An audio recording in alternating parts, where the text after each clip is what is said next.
আসসালামু আলাইকুম প্রিয় শিক্ষার্থী, আশা করি তোমরা ভালো আছো। আলহামদুলিল্লাহ, আমিও তোমাদের দোয়ায় ভালো আছি। প্রিয় শিক্ষার্থী, আজকে আমি আমার পর্যায়ভিত্তিক অধ্যায় থেকে দুটি সৃজনশীল প্রশ্ন সলভ করার চেষ্টা করব। দেখো, আমি তোমাদের বলেছিলাম আমি আগামী 30 তারিখ এই অধ্যায়ের উপর একটি অনলাইন পরীক্ষা নেব। সেই পরীক্ষায় যে সর্বোচ্চ নাম্বার পাবে তার জন্য একটা কী থাকবে, পদার্থবিজ্ঞান বিচিত্র নামে একটা বই গিফট থাকবে। প্রিয় শিক্ষার্থী, তো আশা করি তোমরা ভালোভাবে প্রিপারেশন নিচ্ছ। আমি এই পর্যন্ত থিওরিটিক্যাল ক্লাস শেষ করে কিসের উপর, ওই যে সৃজনশীল প্রশ্নের উপর অলরেডি 3টা ক্লাস নিয়ে নিছি, 2টা ক্লাস নিছি। আজকে মনে হয় 3 নাম্বার ক্লাস। তো আমি আরও একটি সৃজনশীল প্রশ্নের উপর ক্লাস নেব। আশা করি তোমরা এই অধ্যায়টা মোটামুটি ভালোভাবে বুঝতে পারছো। তো তোমরা বাড়িতে যদি প্র্যাকটিস করো তাহলে অবশ্যই তোমরা এটা ভালোভাবে অ্যান্সার করতে পারবে, এটা আমি বিশ্বাস করি প্রিয় শিক্ষার্থী। কারণ পৃথিবীতে পারে না বলতে পারি না বা পারে না বলতে এমন কোনো কথা কোথাও লেখা নেই। অবশ্যই পারে, যদি আমি কি করি, চেষ্টা করি। তাহলে যদি অন্যজনের মতন তুমিও চেষ্টা করো, তুমিও অবশ্যই ফার্স্ট হতে পারবে এবং বইটা গিফট পেতে পারবে। প্রিয় শিক্ষার্থী, আজকে আমি আর কথা না বাড়িয়ে আমাদের অনলাইন ক্লাসে চলে যাব। আমি একটা উদ্দীপক লিখছি। দেখো, আমার উদ্দীপক 4 নাম্বার সৃজনশীল প্রশ্ন লেখা আছে এবং ওই উদ্দীপকে লেখা আছে একজন শিক্ষার্থী সরল সন্নিহিত গতি সম্পন্ন কোন কণার সরণের সমীকরণ লিখল x = 0.2 sin π/3t plus π/6 π/3t plus π/6 এটা লিখলো। দেখো প্রিয় শিক্ষার্থী, একটু বোঝার চেষ্টা করবো, না বুঝলে আমাকে বলবা, আমি বুঝিয়ে দেওয়ার চেষ্টা করব। দেখো, আর যারা সায়েন্সের একাদশ দ্বাদশ শ্রেণীর বিজ্ঞান বিভাগের শিক্ষার্থী আছো, তোমরা অবশ্যই তোমরা কি করবা, তোমাদের নাম, রোল নাম্বার কমেন্ট বক্সে কমেন্ট করে জানাবা। আর না বুঝলে আমাকে অবশ্যই সেটা কমেন্টে জানাবা। স্যার আমি বুঝতেছি না, শব্দ শোনা না গেলে সেটাও জানাবা। আমি চেষ্টা করব শব্দ বড় করে করার জন্য এবং লেখা স্পষ্ট করে দেখা না গেলে সেটাও জানাবা। দেখো, আমার এখানে ছিল একজন শিক্ষার্থী সরল সঞ্চিত গতিসম্পন্ন কোন কণার সরণের সমীকরণ লিখল x = 0.2 sin π/3t plus π/6। এগুলির একক হবে SI একক। SI একক মানে international system of unit. International system of unit. সে আরো বলল কম্পনশীল কণা যান্ত্রিক শক্তির নিত্যতা সূত্র মেনে চলে। কম্পনশীল কণা যান্ত্রিক শক্তির কি সূত্র মেনে চলে? নিত্যতা সূত্র মেনে চলে। দেখো, সে একটা সমীকরণ লিখছে, একটা কম্পনশীল কণা, সেই সমীকরণ লিখছে x = 0.2 sin π/3t plus π/6 এবং সে বলছে যে যান্ত্রিক শক্তির নিত্যতা সূত্র মেনে চলবে কম্পনশীল কণা। প্রথমে বলছে যে কণাটি সাম্য অবস্থানে পৌঁছাতে সর্বনিম্ন কত সময় লাগবে। কণাটি সাম্য অবস্থানে পৌঁছাতে সর্বনিম্ন কত সময় লাগবে। 2 নম্বর বলছে যে 3 সেকেন্ড এবং 7 সেকেন্ড পর যান্ত্রিক শক্তির নিত্যতা সূত্র মেনে চলে কিনা সেটা আমরা দেখব। ক নম্বর প্রশ্ন, আমি দেখো এখানে একটি সরল গুণক রাখতেছি, কারণ এখানে সরল সঞ্চিত গতি সম্পন্ন কোন কণা, সরল সঞ্চিত গতি, মনে করো সরল দূরগত সরল সঞ্চিত গতি, আবার স্প্রিংও কিন্তু সরল সঞ্চিত গতি, ঠিক আছে কিনা? আমি চিত্র আঁকলাম না, আমি সরাসরি চলে যাই। দেখো, চিত্র না আঁকি সরাসরি করি। দেখো, আমার এখানে খ নাম্বার দেয়া আছে x = 0.2 sin π/3t plus π/6 এই সমীকরণটা দেয়া আছে। এখান থেকে 1 নং লিখলাম। এখন দেখো প্রিয় শিক্ষার্থী, সাম্য অবস্থান মানে হচ্ছে যে ভূমির অবস্থান বা যেখানে কণাটি স্থির থাকে, সাম্য অবস্থান থেকে কিন্তু দূরত্ব হিসাব করা শুরু হয়। সাম্য অবস্থান থেকে যদি দূরত্ব হিসাব করা শুরু হয় তাহলে আমরা সাম্য অবস্থান থেকে মূল পয়েন্ট কল্পনা করব। আমরা মূল বিন্দু বা মূল পয়েন্ট শুরু করি 0 থেকে। তার মানে সাম্য অবস্থানে x = 0। সাম্য অবস্থানে x = কত? 0। এটাকে 2 নং সমীকরণ দিলাম। এটাকে কয় নং সমীকরণ দিলাম?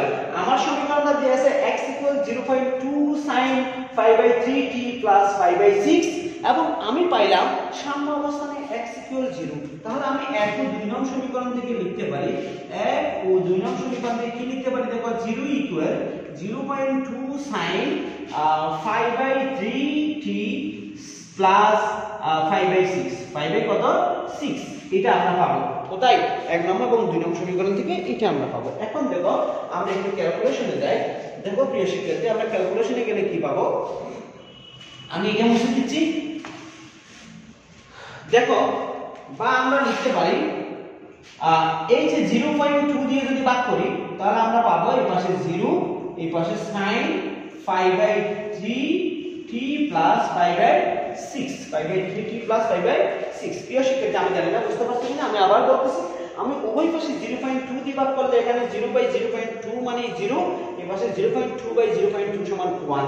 সুতরাং ক্যালকুলেশন করলে আমরা পাবো sin equal sin 5/3t plus 5/6, 5/3t plus কি 5/6। এখন দেখো প্রিয় শিক্ষার্থী, আমি জানি যে sin 180 ডিগ্রির মান, sin 180 ডিগ্রির মান 0, sin 180 ডিগ্রির মান কত 0, আবার sin 0 ডিগ্রির মানও 0।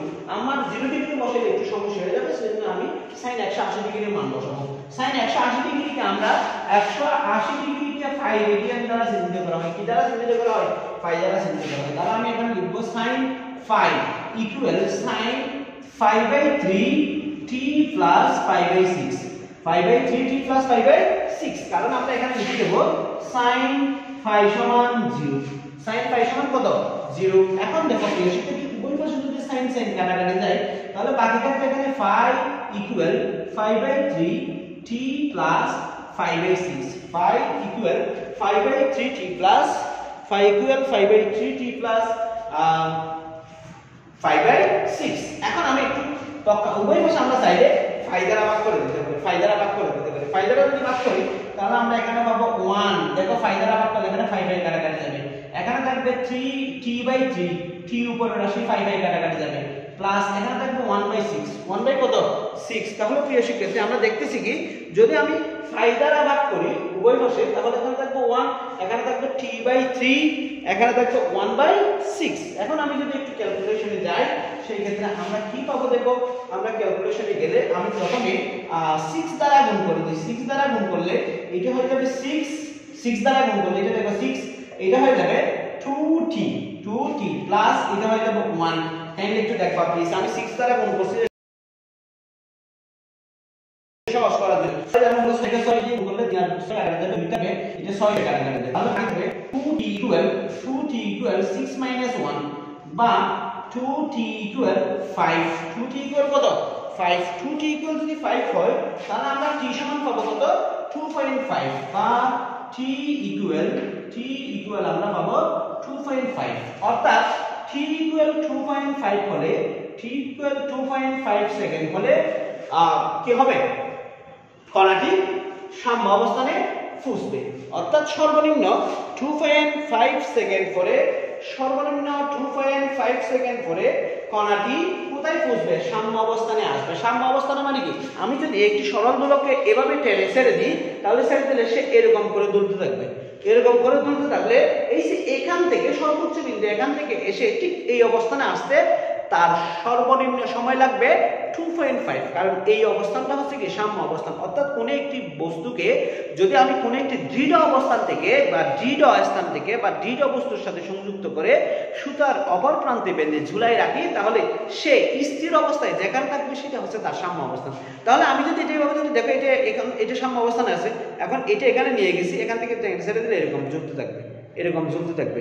এই যে এখান থেকে এখানে আসা পর্যন্ত তার সময় হচ্ছে, এখান থেকে এখানে আসা মানে সাম্য অবস্থান আসা, এই যে এখান থেকে এখানে আসতে তার সাম্য অবস্থান আসতে সময় নেবে 2.5 সেকেন্ড। 2.5 সেকেন্ড। প্রিয় শিক্ষার্থী, আশা করি তোমরা বুঝতে পারছো। আমরা এখন পরবর্তী প্রশ্নে যাব। পরবর্তী প্রশ্ন বলছে যে t ইকুয়াল 3 সেকেন্ড বা 7 সেকেন্ড হলে, 3 সেকেন্ড বা কয় সেকেন্ড হলে 7 সেকেন্ড হলো, অর্থাৎ 3 সেকেন্ড বা 7 সেকেন্ড পরে এই কণাটি, কম্পালসন কণাটি শক্তির যান্ত্রিক সূত্র মেনে চলে, শক্তির নিত্যতা সূত্র মেনে চলে। আমরা সেটা এখন কি করব, প্রমাণ করব। সেটা প্রমাণ করার জন্য আমাদের কি করতে হবে, দেখো আমাদের সমীকরণটা দেওয়া আছে, নাম্বার দেওয়া আছে বা দেয়া আছে x equal 0.2 sin 5/3t plus 5/6 এটা দিয়ে আছে। এটাকে আমি এক নং সমীকরণ জানি। আবার আমরা লিখতে পারি আবার x equal a sin omega t, x equal a sin omega t plus delta. এটা আমরা জানি যে স্পন্দনের ব্যবকলনীয় সমীকরণের সমাধান, সরল চুম্বকীয় স্পন্দনের ব্যবকলনীয় সমীকরণের সমাধান। আমাদের এখানে উদ্দীপকে যে সমীকরণটা দেওয়া আছে সেই সমীকরণটা হচ্ছে x = 0.2 sin π/3t + π/6, কিন্তু আমরা যে ব্যবকলনীয় সমীকরণের সমাধানটা জানি সেই সমাধানটা হচ্ছে x = a sin ωt plus delta, x = a sin ωt plus কি ডেল্টা। এই দুইটা সমীকরণ যদি আমি তুলনা করি, 1 ও 2 তুলনা করে পাই, তুলনা করে পাই, দেখো কি পাই, এই যে এখানে x এর সাথে x সমান হয়ে গেছে, এখানে দেখো এই যে 0 to 0.2 এটা a, তার মানে a = 0.2, a = কত 0.2, a = 0.2। দেখো এখানে t আছে, এখানেও t আছে, কিন্তু এখানে ওমেগা আছে, এখানে ওমেগার জায়গায় t/5/3 আছে, তার মানে ওমেগা সমান 5/3, ওমেগা সমান কত 5/3, এবং আমরা ডেল্টা সমান পাচ্ছি 5/6, ডেল্টা সমান কি পাচ্ছি 5/6। দেখো প্রিয় শিক্ষার্থী, এখানে a মানে হচ্ছে বিস্তার, a মানে কি বিস্তার, এখানে ওমেগা মানে হচ্ছে কৌণিক কম্পাঙ্ক, কৌণিক কম্পাঙ্ক, এবং এখানে ডেল্টা মানে হচ্ছে দশা, ডেল্টা মানে কি দশা, মানে কি দশা আদি দশা, কি দশা আদি দশা। আমি তোমাদের বোঝার জন্য লিখলাম, তাহলে আমরা 1 নম্বর এবং 2 নম্বর সমীকরণ তুলনা করে পাচ্ছি a = 0.2, ওমেগা = 5/3 এবং ডেল্টা = 5/6, ডেল্টা কত 5/6। এখন দেখো প্রিয় শিক্ষার্থী, যান্ত্রিক শক্তির সংরক্ষণশীলতার নীতি মেনে চললে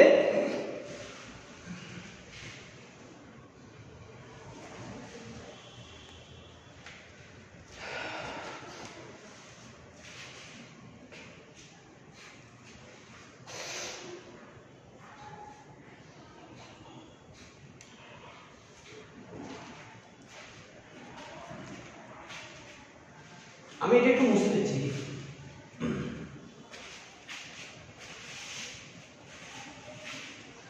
যান্ত্রিক শক্তি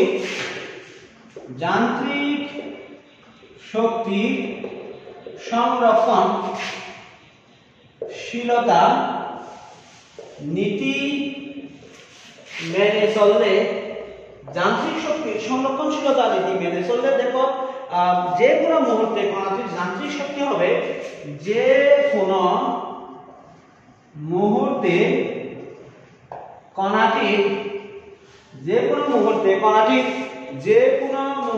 কণাটির যান্ত্রিক শক্তি হবে, যান্ত্রিক শক্তি মানে মোট শক্তি, যান্ত্রিক শক্তি মানে কি যান্ত্রিক শক্তি হবে E = half k² half কি স্কয়ার k²। কেন একটু বুঝার চেষ্টা করবো, যদি কোনো একটি কণা তার যে কম্পন বা কম্পনশীলতা, সেই ক্ষেত্রে যদি তার কম্পন বা কম্পনশীলতার ক্ষেত্রে যদি শক্তির সংরক্ষণশীলতা বা যান্ত্রিকশীলতা মেনে চলে, সেই ক্ষেত্রে যে কোনো মুহূর্তে কণাটির মোট শক্তি বা যান্ত্রিক শক্তি হবে E = half k², E = half k²। এখন আমি এখানে k এর মান বসাবো, বা E = half, k সমান হচ্ছে m² into a²। এখন দেখো কিভাবে আসলো, আমরা মনে করি কণাটির ভর m, কণাটির ভর কি m, মনে করে নিলাম কণাটির ভর m, এবং আমরা জানি যে ওমেগা সমান √k/m, ওমেগা সমান √k/m, তাহলে ওমেগা² সমান k/m, তাহলে আমরা এখান থেকে k সমান কি পাবো m² পাবো। কাইন্ডলি তোমাদের বোঝার জন্য আমি শুধু এখানে এগুলি ইলাবোরেটলি আলোচনা করতেছি, না হলে করতাম না। এখন দেখো হাফ m সমান কত আমরা জানি না, m এর মান রেখে দিলাম, ওমেগার মান এখানে জানি 5/3, ওমেগার মান কত জানি 5/3 হোল স্কয়ার, কিন্তু a এর মান জানি, যেটা এর মান 0.2 হোল স্কয়ার, 0.2 হোল স্কয়ার। আমরা এখন একটু ক্যালকুলেশন করব, দেখো আমরা ক্যালকুলেশন করলে কি পাই, আমরা ক্যালকুলেশন করলে পাই, দেখো আমরা এখানে m এর মান জানি না, m এর কোনো মান জানি না, m এর মান না জানলে আমরা এখান থেকে কি করব, দেখো হাফ মানে 0.5 into 5/3, 5 divided 3 whole square into 0.2 whole square। Total calculation করলে আমরা পাবো 0.2198, 0.0218, এখানে একটা m আসবে, এখানে একটা কি আসবে এম আসবে, অর্থাৎ এটা হচ্ছে মোট শক্তি ই সমান, অর্থাৎ কণাটি যদি যান্ত্রিক শক্তির নিত্যতা সূত্র মেনে চলে তার যে কোনো অবস্থানে যে কোনো সময়ের মোট শক্তি হবে 0.02198 এম। এম মানে ভর, এম মানে কি ভর, এটা এত জুল আসবে, এখানে একটা জুল লিখতে হবে, বুঝা গেছে? আমরা এখন প্রমাণ করব যে 3 সেকেন্ডের মোট শক্তি এবং 7 সেকেন্ডের মোট শক্তি এত এর সমান। সেটা আমরা কি করব, প্রমাণ করব। এখন একটু দেখো আমরা কিভাবে প্রমাণ করব। দেখো আমরা কিভাবে প্রমাণ করব। 3 সেকেন্ডে সরণ কত দেখব। 3 সেকেন্ডে সরণ x1 ইকুয়াল 3 সেকেন্ডে সরণ x1 ইকুয়াল কত দেখব। x1 আমরা পাইছিলাম a sin omega t, t মানে 3 সেকেন্ড, আমি t1 বললাম এখানে। t1 সমান 3 সেকেন্ড, দেখি t1 সমান 3 second, omega t plus delta, omega t plus কি omega t1 plus delta. Kind একটু দেখো please, omega t1 plus delta আমরা a এর মান পাইছিলাম, কার মান পাইছিলাম a এর মান কত ছিল 0.2, a এর মান পাইছিলাম 0.2, কিছুক্ষণ আগেই কিন্তু ক্যালকুলেশন করে বাইর করেছিলাম, এখানে আছে a এর মান 0.2। sin ওমেগার মান আমরা জানি, ওমেগার মান কত 5/3, ওমেগার মান কত 5/3 ইনটু এটা t1 সমান ছিল 3 প্লাস এই ডেল্টা সমান ছিল 5/6, ডেল্টা সমান কত ছিল 5/6 ছিল। তাহলে আমরা এখানে 0.2 sin এই 3 চলে গেছে, টোটাল 5 প্লাস 6, 5 প্লাস 5/6 আছে, 5 প্লাস 5/6, তাহলে আমরা পাবো 0.2, এটা দিয়ে যোগ করলে কত হয় আমি একটু দেখি। আমরা ক্যালকুলেশন সরাসরি ক্যালকুলেশন করে লিখতে পারি, আবার যোগ করে লিখতে পারি, ঠিক আছে? যোগ করে লিখলে আমরা কত আসবে sin, আমরা একটু ক্যালকুলেশন করে লিখি, যোগ করে লেখার সাইডে আমরা ক্যালকুলেশন করে লিখি, ক্যালকুলেশন করলে আমাদের কি আসবে দেখি। 5 দেখো আমি এখানে যদি চতুর্ঘাতে যাই, দেখো 180, 5 মানে 180, 5 মানে কত 180, তার মানে এখানে আসবে 2 * 90, 2 * 90 মানে কি sin নিতে আসবে, sin নিতে আসবে, ঠিক আছে কিনা? আমি 0.2 বসালাম, sin বসে দেবে। দেখো এই যে 5/5 প্লাস 5/6, তার মানে এইগুলো চলে আসবে, এইগুলো চলে আসলে এটা 5/6, 5 কত 6, এটা যদি 5/6 হয়, এইগুলো আমরা জানি যে tan এবং cot পজিটিভ, tan এবং কি cot পজিটিভ, কোনগুলো নেগেটিভ, তার মানে এখানে একটা মাইনাস চিহ্ন আসবে, এখানে কি চিহ্ন আসবে, মাইনাস চিহ্ন আসবে, এবং এখানে sin 180 ডিগ্রি প্লাস থিটা সমান sin 180 ডিগ্রি প্লাস থিটা সমান sin থিটা, থিটা মানে হচ্ছে 5/6, থিটা মানে কত বাই 6, 5/6, তাহলে আমরা টোটাল কত পাবো দেখো, sin 5/6, 5/6 মানে কত 318, 30 degree, sin 30 degree, sin 30 degree into minus 0.5 into minus 0.2, এখানে একটা মাইনাস আসবে না, তাহলে 0.1 আসবে, পয়েন্ট কত আসবে minus 0.1 m আসবে, minus 0.1 আসবে, minus 0.1 minus 0.1 মিটার হবে। অর্থাৎ 3 সেকেন্ড পরে কণাটির অতিক্রান্ত সময় সরণ হবে, 3 সেকেন্ড পরে কণাটির অতিক্রান্ত সরণ হবে যেদিকে যাচ্ছে তার বিপরীত দিকে, 0.1 মিটার। অর্থাৎ মনে করে আমি যদি এদিকে সরল দূরত্ব কল্পনা করতাম, এই যে সরল দূরত্বটা ঠিক সে যদি এদিকে যাওয়ার কথা ছিল, আমি এদিকে টেনে ছেড়ে দিই, তাহলে 3 সেকেন্ড পরে সে উল্টো দিকে আসবে। কোন দিকে আসবে? অর্থাৎ আমি যে দিক থেকে নিয়ে গেছি 3 সেকেন্ড পরে তার উল্টো দিকে আসবে। কাইন্ড একটু দেখো, তাহলে আমি 3 সমান 3 সেকেন্ড পরে আমরা যে সরণটা পাচ্ছি সেই সরণটা হচ্ছে যে 0.01 মিটার। এই 0.1 মিটার সরণে মাইনাস 0.1 মিটার সরণে আমি গতিশক্তি এবং কি শক্তি বের করব, স্থিতিশক্তি বের করব, গতিশক্তি এবং স্থিতিশক্তি। তাহলে সুতরাং গতিশক্তি K1 লিখি, K1 গতিশক্তি K1, আমি গতিশক্তিকে কাইনেটিক এনার্জি থেকে K1 লিখলাম, K1 সমান হবে half m omega square a square minus x square, a square minus কি স্কয়ার x স্কয়ার, ঠিক আছে? এখন আমি এটাকে কি লিখছিলাম, x লিখছিলাম, কি লিখছিলাম x না লিখে এটাকে আমি x1 লিখতে পারি না, কারণ আমার দ্বিতীয় আরেকটা 7 সেকেন্ড আরেকটা দূরত্ব আসবে না, সেজন্য আমি এটাকে x1 লিখলাম, x1 লিখে এখানে x1 দিলাম, তাহলে আমরা এখানে পাবো half m ওমেগা সমান আমরা পাইছিলাম 5/3 হোল স্কয়ার, এখানে আমরা পাবো মান ছিল 0.2 হোল স্কয়ার মাইনাস এখানে x1 সমান আমরা পাবো 0.1, এখানে একটা মাইনাস আছে না, -1 হোল স্কয়ার।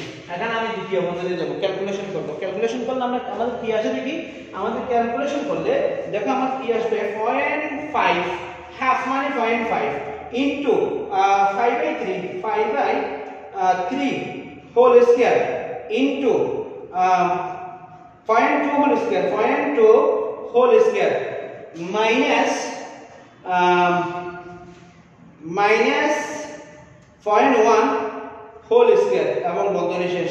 টোটাল ক্যালকুলেশন করলে আমরা পাবো 0.01645 m 0.01645 m জুল হবে। জুল এটা গতিশক্তি সমান 0.01645 m জুল হবে। এখন এই অবস্থানে স্থিতি শক্তি কত বের করব এবং স্থিতি শক্তি বা বিভব শক্তিকে আমি U1 লিখলাম। U1 সমান হবে half m t square omega square x square x1 square হবে। x এর জায়গায় q1 স্কয়ার হবে x1 স্কয়ার হবে। তাহলে আমরা এখানে লিখব হাফ n m এর মান জানি না, ওমেগা সমান 5/3 হোল স্কয়ার, ঠিক আছে, প্লাস ইনটু x1 সমান হচ্ছে মাইনাস 0.1 হোল স্কয়ার। ক্যালকুলেশন করলে কত আসে দেখি। আমার ক্যালকুলেশন করলে টোটাল আমরা পাবো 0.5 ইনটু 5/3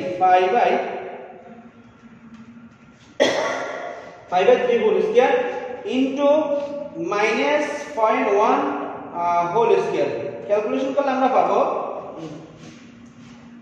আমরা কি পাবো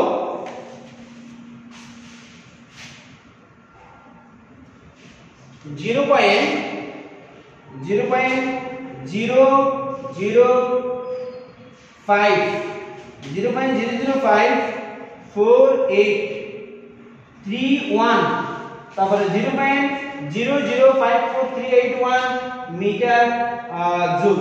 সরি মিটার না, এটা m মানে ভর, m মানে কি ভর। এখন আমরা টোটাল শক্তি বের করব। টোটাল শক্তি বের করলে আমরা কত পাবো দেখো। সুতরাং মোট শক্তি E1 সমান আমরা পাবো K1 U1 K1 সমান আমরা কত পাইছিলাম K1 সমান আমরা পাইছিলাম 0.01645 প্লাস 0.00543। তাহলে আমরা টোটাল কত পাবো দেখো। এটার সাথে এটার সাথে আমি যদি যোগ করি তাহলে আমরা পাবো 0.01645। এটা যোগ করলে আমরা পাবো E সমান আমরা পাবো 0.2198 21 কত 98 m। এখানে একটা m ছিল, তাহলে আমরা আগে যেটা পাইছিলাম এটা 0.01 অর্থাৎ প্রথম ক্ষেত্রে আমরা যে মোট শক্তিটা পাইছিলাম সেই মোট শক্তির সমান হয়ে গেছে কিনা দেখো। আমরা প্রথম ক্ষেত্রে একটা মোট শক্তি পাইছিলাম, টোটাল কণাটি যদি যান্ত্রিক শক্তিতে কি থাকে, যান্ত্রিক শক্তিতে নিউটনের সূত্র মেনে চলে, সেই ক্ষেত্রে আমরা হিসাব করছিলাম যে কোনো সময়ের মোট শক্তি E সমান 0.02198 and জুল। আমরা এই যে 3 সেকেন্ড পরের গতিশক্তি এবং স্থিতি শক্তি যোগ করো আমরা কি পাইলাম 0.02198 m জুল পাইলাম। এখন আমরা 7 সেকেন্ড পরেরটা একটু দেখব। যদি 7 সেকেন্ড পরেরটাও সেম হয় তাহলে বলবো যে যান্ত্রিক শক্তি নিউটনের সূত্র মেনে চলে, আর যদি না হয় তাহলে বলবো না মেনে চলে, সেটা ঠিক আছে। এখন t2 সমান 7 সেকেন্ড পরে সরণ x2 ইকুয়াল আমি সরাসরি লিখে ফেলতেছি 0.2 sin। দেখো আমার ওমেগা t প্লাস ডেল্টা ছিল, ওমেগা আমি আনিছিল 2/5 কত ওমেগা সমান আমরা কি পাইছিলাম। এখানে সরাসরি লিখি 5/3, তাইলে আমি সরাসরি লিখতেছি, একটু বোঝার চেষ্টা করিও প্লিজ। t সমান হচ্ছে 7 প্লাস 5/6, ঠিক আছে। তাহলে আমি এখানে লিখব 0.2 sin এখানে কত 7 ইনটু 5/3 7 ইনটু কত 5/3। এই 7 ইনটু 5/3 কে আমরা একটু সিস্টেমে নিয়ে যাব। সিস্টেমে নিয়ে গেলে আমরা কত পাই দেখি 7 5/3 প্লাস 5/6, ঠিক আছে। এটাকে আমাকে ওই যে 90 ইনটু 90 করতে হবে। 90 ইনটু করলে আমরা কি পাবো দেখো, আমাকে এটা 5/2 করতে হবে। 5/2 করলে 0.2 sin আমি একটু সরাসরি করার চেষ্টা করি। 5/2 দেখো 5/2 করলাম, কিন্তু আমাকে 7/3 আনতে হবে। 7/3 আনলে এটা 14 কত হবে? কত? এটা 3 আছে না? 3। তাহলে 5/2 into 7/3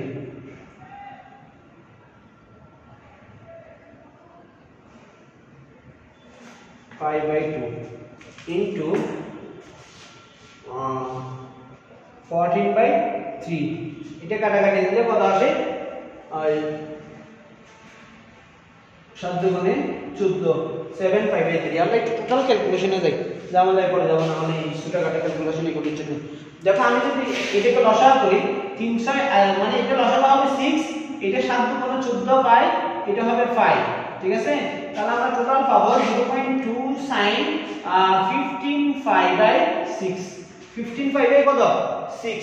15/6 এটাকে আমি যদি ক্যালকুলেশন করি, অনেক সহজে আমরা ক্যালকুলেশনটা করতে পারবো, বাট এখানে আমরা সহজে না গিয়ে আমরা অন্যভাবে একটু ইয়া করার চেষ্টা করি। দেখো 0.2 sin 5/2 into 5/2 এটা 6। সরাসরি করলে কি হবে? ইংলিশ ক্যালকুলেটর দিয়ে সরাসরি করলে কি আসে? তাহলে আমরা সরাসরি একটু করে দেখি। 0. sin 15/5 sin 15/5 divided 6 into 0.2। তাহলে আমরা টোটাল ক্যালকুলেশন করলে আমরা পাচ্ছি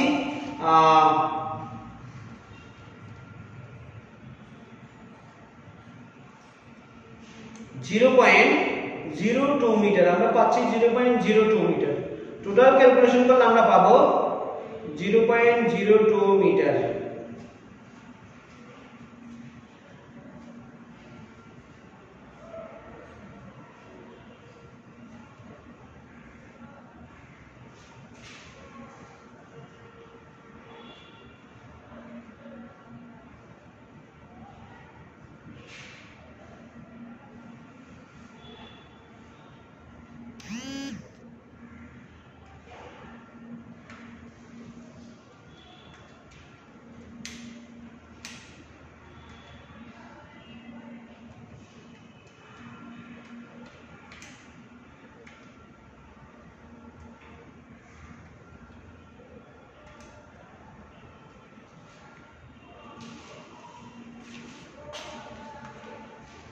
যখন আমরা এটাকে টোটাল ক্যালকুলেশন করলে এটার মান পাবো 0.2 into 1।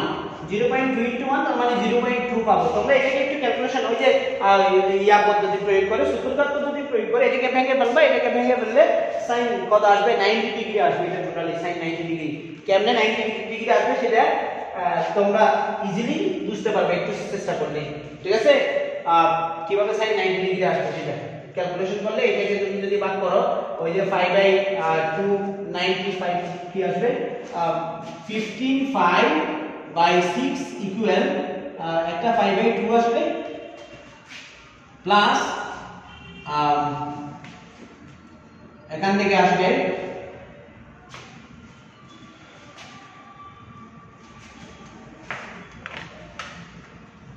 15/6 5/2 2.5। তাহলে এখান থেকে আসবে 2.5, তার মানে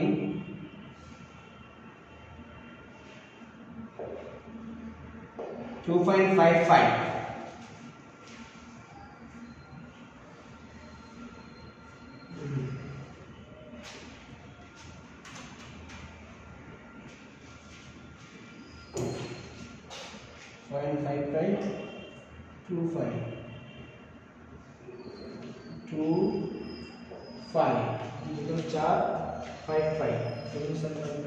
তাহলে এখান থেকে আমার আসবে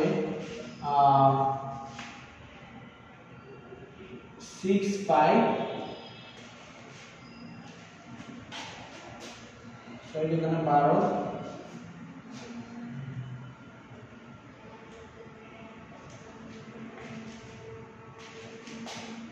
6 5 3 7 12 sorry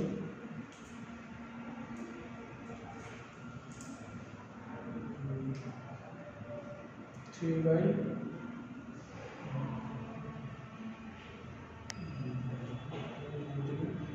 3 5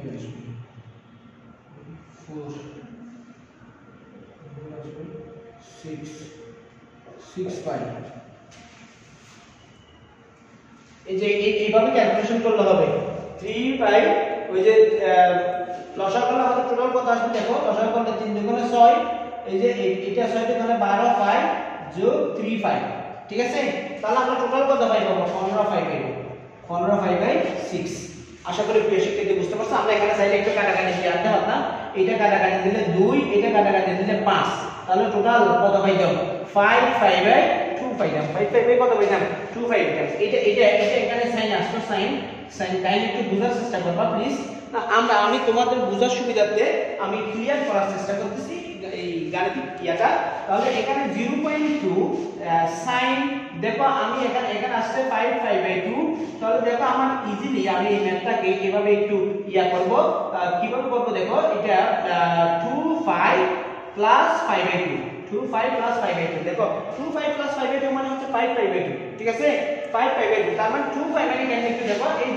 যে এটা হচ্ছে যে 180 ডিগ্রি মানে 5 এটা হচ্ছে 360 ডিগ্রি মানে 2 5 এটা 2 5 2 5 প্লাস এখানে 90 ডিগ্রিটা হচ্ছে এই জায়গায় কারণ 2 5 প্লাস এটা তার মানে আমরা জানি যে 2 ইনটু 180 ডিগ্রি মানে 4 ইনটু 90 ডিগ্রি তার মানে আমার থেকে যাবে 0.2 sin 5 বাই 2 তার মানে 0.2 ইনটু 1 সমান 0.2 অর্থাৎ 7 সেকেন্ড পরে তার সরণ করবে 7 সেকেন্ড পরে তার সরণ করবে 0.2 সেন্টিমিটার 0.2 মিটার 0. কত মিটার 2 মিটার তাই একটু দেখো তাহলে আমরা কি পাই আমরা এই ক্ষেত্রে গতিশক্তি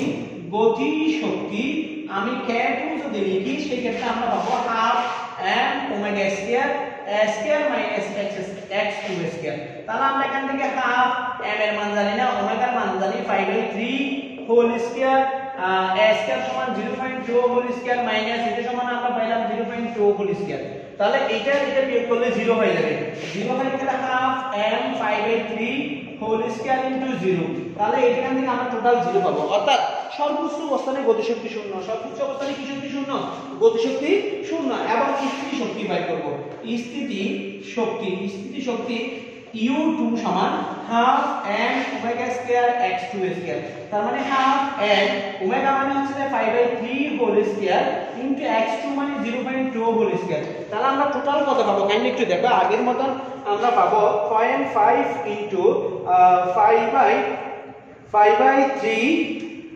whole square into 0.2 whole square তাহলে আমরা টোটাল আগের মতন পাবো 0.2198 জুল তার মানে আমরা দেখতেছি যে 3 সেকেন্ড এবং 7 সেকেন্ড পরে এখানে আমি একটু মোট শক্তি বের করি মোট শক্তি E সমান হবে u2 প্লাস k2 u2 মানে হচ্ছে 0.0218 প্লাস 0 এখানে একটা m আছে এখানে 0 হয়ে গেল তাহলে 0.0218 m জুল আমরা দেখতেছি তাহলে 3 সেকেন্ড পরের মোট শক্তি এবং 7 সেকেন্ড পরের মোট শক্তি প্রায় সমান 3 সেকেন্ড পরের মোট শক্তি এবং 7 সেকেন্ড পরের মোট শক্তি প্রায় কি সমান অর্থাৎ আমরা এখানে সহজ ভাষায় বলে দিতে পারি এই কম্পাঙ্কশন কণাটি কি করতে পারে যান্ত্রিক শক্তির নিত্যতা সূত্র মেনে চলতে পারে কম্পাঙ্কশন কণাটি যান্ত্রিক শক্তির সূত্র নিত্যতা সূত্র কি চলে মেনে চলে আমার আজকের লাস্ট সৃজনশীল প্রশ্নটা আমরা সলভ করে শেষ করে দেব দেখো আজকের সৃজনশীল প্রশ্নে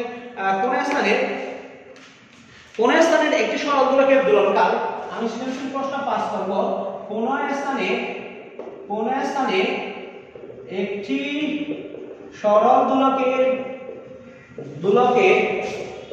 দোলনকাল 1.8 সেকেন্ড কোন স্থানে একটি সরল দোলকের দোলনকাল ছিল 1.8 সেকেন্ড উক্ত স্থানে অভিকর্ষ ত্বরণ উক্ত স্থানে অভিকর্ষজ ত্বরণ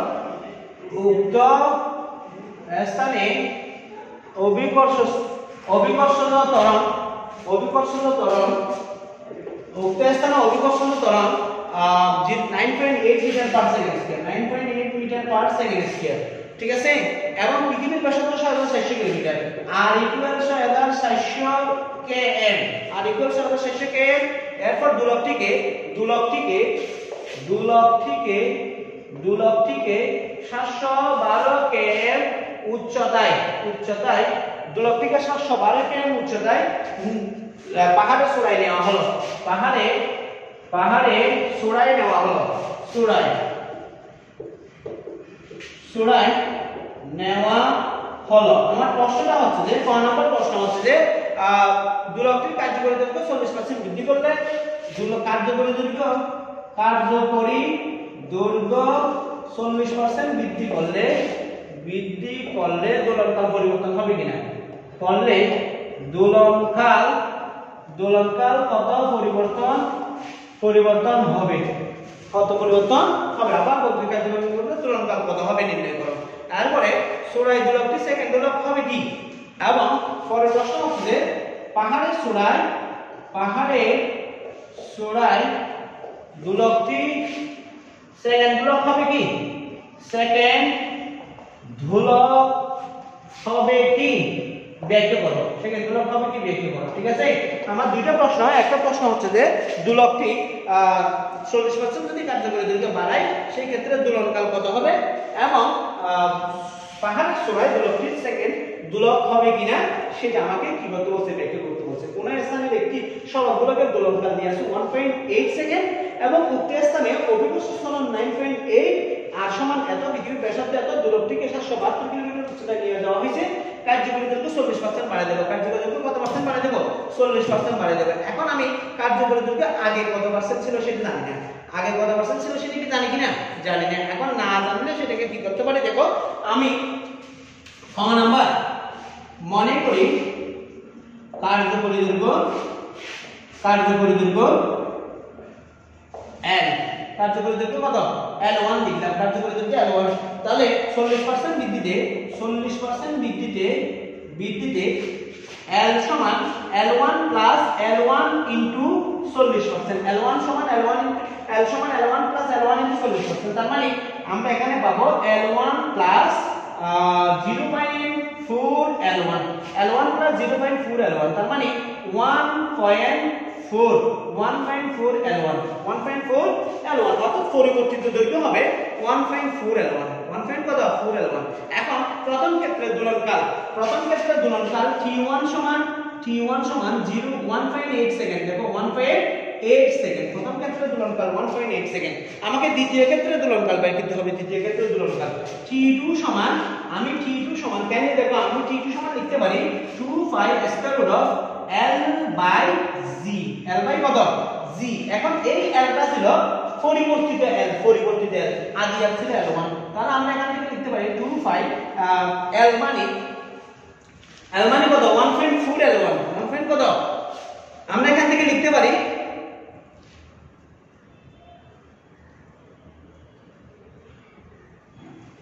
দেখো আমি এখানে এটাকেও সূত্র লিখে দিই, এখানে আমরা লিখব 2 square root of L1 by G, 2 square root of L1 by G, এটাকে এক নং সমীকরণ, এটাকে 2 নং সমীকরণ। আমি 2 নংকে 1 নং দিয়ে ভাগ করব, 2 নংকে কত নং দিয়ে ভাগ করব, 1 নং দিয়ে ভাগ করব। তাহলে একটু দেখো 2 নংকে 1 নং দিয়ে যদি আমি ভাগ করি তাহলে আমরা কি পাবো, দেখো 2 নংকে 1 নং দিয়ে ভাগ করলে 2 ভাগ 1 হবে by T2 by T1 equal 2 square root of L by G বা 2 কেন লেখা না অবশ্যই বলিও, আমার কলমের খালিও শেষ হয়ে যাচ্ছে।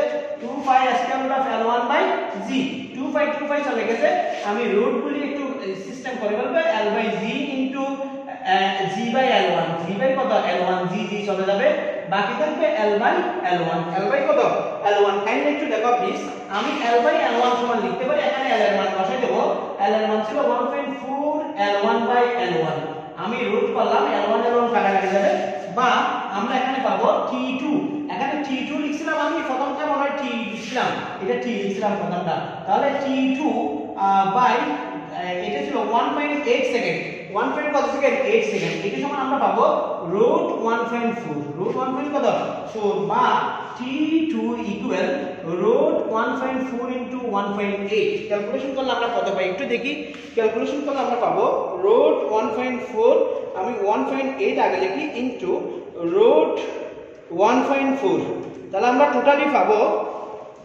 2.129, 2. কত 2. কত পাবো 129, 2.129, 2.129 মানে 2.13 সেকেন্ড, অর্থাৎ ফুলবের পর্যায়কাল বর্তমান পর্যায়কালের চেয়ে কম হবে, ফুলবের পর্যায়কাল বর্তমান পর্যায়কালের চেয়ে কি হবে কম হবে। আমাকে বলছে যে আমার প্রশ্ন ছিল দোলনকাল পরিবর্তন 40% বৃদ্ধি করলে, দোলনকাল 40% বৃদ্ধি করলে তাহলে পরিবর্তন কি রকম হবে, পরিবর্তন দেখো পরিবর্তনটা কি রকম হবে। সুতরাং পর্যায়কাল পরিবর্তন হবে, পর্যায়কাল বৃদ্ধি পাবে, পর্যায়কাল বৃদ্ধি পাবে, বৃদ্ধি পাবে সমান t1 t2 মাইনাস t সমান t2 ছিল 2.13 মাইনাস 1.8, তাহলে কত হবে দেখো 2.13 মাইনাস 2.13 মাইনাস 1.8, তাহলে টোটাল 0.33 সেকেন্ড, 0.33 সেকেন্ড পর্যায়কাল পরিবর্তন হবে। প্রিয় শিক্ষার্থী, আশা করি তোমরা বুঝতে পারছো।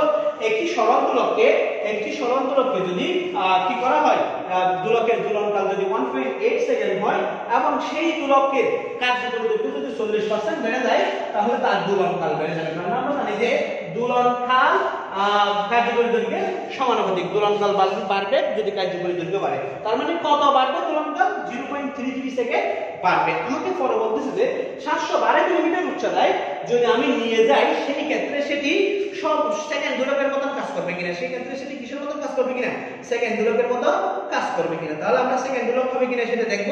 দেখো প্রিয় শিক্ষার্থী, এখানে পৃথিবীর ব্যাসার্ধ r সমান 6400 km, আমি এটাকে মিটার নিয়ে যাব, মিটার নিয়ে গেলে 6700, এটাকে 1000 ইনটু 1000 মিটার, এই উচ্চতা দেয়া আছে 712 কিলোমিটার, 12 কিলোমিটার, এটাকে আমি গুণ করলে 1000 দিয়ে গুণ করলে 712,000 মিটার, ঠিক আছে কিনা।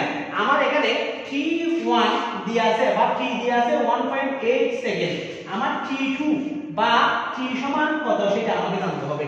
t2 বা t সমান যদি 2 সেকেন্ড হয় তাহলে বলবো যে এটা সরল দোলক, যদি 2 সেকেন্ড না হয় তাহলে বলবো যে এটা কি নয়, সরল দোলক নয়, তাহলে এটা আমরা কি বলবো, সরল দোলক নয় এটা বলবো। দেখি প্রিয় শিক্ষার্থী, তাহলে আমরা কি পাই, আমরা জানি যে h ইকুয়াল, আমরা এই সমীকরণটা জানি, কাইন্ড একটু দেখো t2 by t1, t2 by t সমান, এখানে t1 লিখছিলাম, t1 সমান আমরা জানি যে 1 plus h by r, 1 plus h by r, বা t2 সমান আমরা জানি যে 1 plus h by r into t1। Kind একটু বোঝার চেষ্টা করি প্লিজ। আমি এখানে মানটা বসাবো 1 প্লাস h মানে কত 71200 আর r মানে হচ্ছে 6400 ইনটু t1 মানে হচ্ছে যে 1.8, t1 মানে কত 1.8, t1 সমান যদি 1.8 হয় এই ক্ষেত্রে আমরা একটু ক্যালকুলেশন করলে কি পাই দেখি। আমরা প্রথমে এটাকে ভাগ করব, ভাগ করলে 7 1 2 3টা শূন্য ভাগ 6 4 এর পরে কয়টা শূন্য, 5টা শূন্য, 1 2 3 4 5, ভাগ করব, ভাগ করে 1 যোগ করব, যোগ 1 যোগ করে যা পাবো এটার সাথে 1.8 গুণ করব, 1.8 গুণ করলে আমরা পাবো 2.0025, বা আমরা এখান থেকে লিখতে পারি t সমান 2.0025, বা এই t2 মানে আমরা t লিখতে পারি না, বা আমরা এটাকে লিখতে পারি t সমান 2 সেকেন্ড প্রায়, 2 সেকেন্ড কি প্রায়। অর্থাৎ আমরা দেখতেছি যে এই সরল দোলকটিকে যদি 712 কিলোমিটার উচ্চতায় নিয়ে যাওয়া হয় সেটি সেকেন্ড দোলক হিসেবে কাজ করবে। সেকেন্ড দোলক কাকে বলে, যেই দোলকের দোলনকাল 2 সেকেন্ড সেই দোলককে বলা হয় সেকেন্ড দোলক। তাহলে আমরা এখানে দেখতেছি যে দোলকটিকে 712 কিলোমিটার উচ্চতায় নিয়ে গেলে তার দোলনকাল প্রায় 2 সেকেন্ডের সমান হচ্ছে। প্রিয় শিক্ষার্থী, আজকে এই পর্যন্ত। তোমরা আরেকটা ক্লাস পাবা এই অধ্যায়ের উপর, অর্থাৎ সোমবারে আমি আরেকটা ক্লাস দেবো, এরপরে এটার উপর পরীক্ষা হবে। তোমরা অবশ্যই পরীক্ষায় অংশগ্রহণ করবে সেই কামনায় থাকতেছি। ভালো থেকো, আসসালামু আলাইকুম। আমার জন্য দোয়া করবে, অবশ্যই তোমাদের জন্য দোয়া রইল, এবং তোমরা সর্বোচ্চ ভালো রেজাল্ট করো সেটাই কামনা করি সবসময়। ভালো থেকো, আসসালামু আলাইকুম।